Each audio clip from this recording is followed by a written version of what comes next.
I was getting a little worried that people who were reading my books, particularly young men who were reading Power and Seduction, they were thinking, that's all I need in life, man. I just need to be a manipulator. I just need to play political games. That's what success is all about. And I was worried that, you know, if you don't understand how to make something, what's going to be the future of mankind?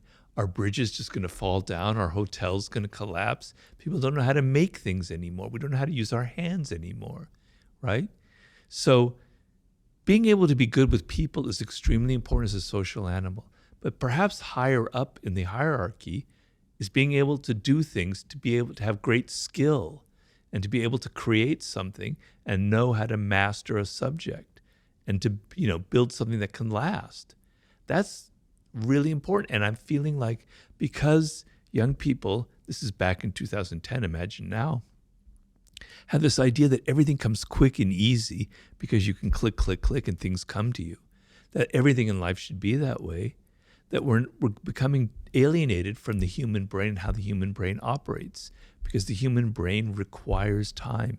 If you know how the human brain operates, we have what are called neural pathways. And every time you repeat something, a neural pathway is created and strengthened and strengthened and strengthened. It's why we get addicted to things, but it's also why we develop skill. So if I'm sitting there shooting free throws day in and day out and day out, my brain is wiring it, it's learning that motor skill, that hand-mind thing, and it's getting better and better and better at it.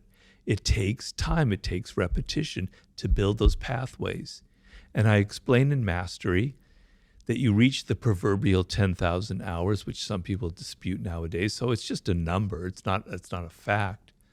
You've spent so long learning something that there's so many pathways. It's like this amazing inner landscape with all these connections going on in your brain. And now you can be creative. Now you can come up with things that nobody's ever thought of.